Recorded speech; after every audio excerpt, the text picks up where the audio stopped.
Donc, juste ici en bas à gauche, vous devriez voir la petite lune. Vous cliquez sur la lune, ça va vous mettre en couleur noire. Si vous cliquez ici sur le petit soleil, ça va vous rechanger de couleur.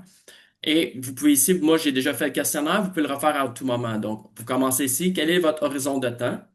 Donc, disons, 10 ans et plus pour moi ou indéfini à vie, peu importe. Si la chute du portefeuille fait, qu'est-ce que vous voudriez faire? Est-ce que vous allez vouloir vendre? Je vends pour limiter les pertes, je réduis le risque. Personnellement, moi, j'en profiterais probablement pour ajouter à mes positions parce que j'aime faire du dollar cost average. Si c'est des bonnes positions, évidemment, si c'est des mauvaises positions, on prend ses pertes. Mais si c'est des bonnes positions, je crois, je vais ajouter à mes positions personnellement. Ta plus grande crainte dans la bourse, il y en a, c'est de perdre le capital. Euh, Rater un gros gagnant, payer trop cher, etc. Pour moi, j'aime pas payer trop cher pour les compagnies, c'est important. Après ça, la volatilité. Il y en a qui ont une tolérance qui est faible. Moi, ma tolérance, elle est extrêmement élevée. Donc, je mets très élevé. Ce que vous cherchez avant tout, c'est quoi votre but en investissement? Est-ce que c'est un revenu stable, des sociétés de qualité, des aubaines sous-évaluées, des champions de demain, etc. Ici, il y en aurait quelques-uns qui pourraient m'intéresser. Je veux dire, pour y aller un petit peu dans la même lignée qu'auparavant, des aubaines sous-évaluées. J'apprécie beaucoup des bonnes compagnies qui sont sous-évaluées. La place des dividendes dans votre portefeuille, évidemment, les gens sont plus près de la retraite, c'est probablement quelque chose qui est essentiel. Si vous êtes plus jeune, peut-être un peu moins important.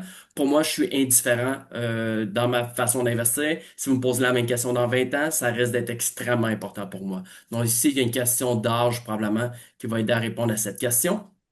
Un titre à doubler, qu'est-ce que vous faites? Bien, je vous dirais, je vais peut-être rééquilibrer personnellement, dépendamment si je crois que la compagnie est encore sous-évaluée, je vais le laisser continuer, mais souvent, c'est un titre doublé rapidement. Je vais peut-être en profiter pour prendre un peu de profit. Donc, c'est ma façon d'investir à moi, c'est ma façon d'investir à la bourse. Comment choisir un titre? Je préfère l'indice large, les leaders établis, etc. Personnellement, des titres de qualité qui sont en croissance, ça fait encore une fois avec mon titre d'investisseur. Ton niveau de diversification, je suis quelqu'un qui aime ça d'avoir des positions très concentrées parce que je suis pas quelqu'un qui prend beaucoup de FNB ou des ETF, ce qu'on appelle en anglais. J'aime mieux être très concentré dans des positions dans lesquelles j'ai des très bonnes convictions.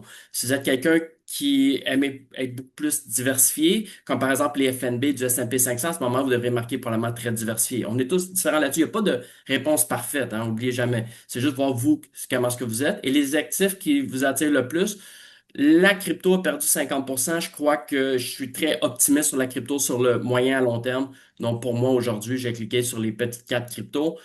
Peut-être que dans 2, 3 ans, ce serait quelque chose de différent, mais en date d'aujourd'hui, ça serait mes réponses. Donc, j'enregistre mon archétype et qu'est-ce que ça va faire? On va voir en haut, ça va donner les réponses. Donc, comme vous pouvez voir, je suis un investisseur. Ceux qui me connaissent, vous le savez, je suis quelqu'un qui est très agressif en investissement. Donc, ça reflète bien mon profil. Je suis 80% agressif, 20% modéré, très peu conservateur.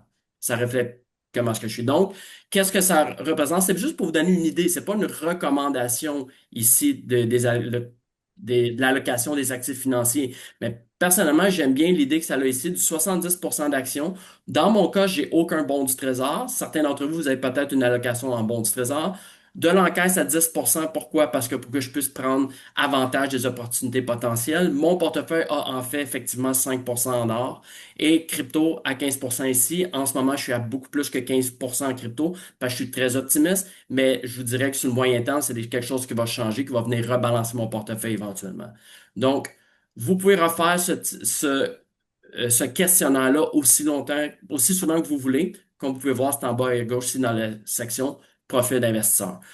Pourquoi c'est important d'avoir fait ça? Parce que ça va vous aider. Chacun des titres va avoir une cote différente selon le profil conservateur, modéré et agressif. Et selon la majorité de votre score, quand vous allez voir une action, ça va tout de suite vous suggérer ce score-là. Donc, si quelqu'un ici, disons, a un profil conservateur de 70%, à ce moment-là, quand vous allez voir une action, ce qui va se passer, c'est que vous allez avoir, moi juste un instant, juste accepter tout le monde.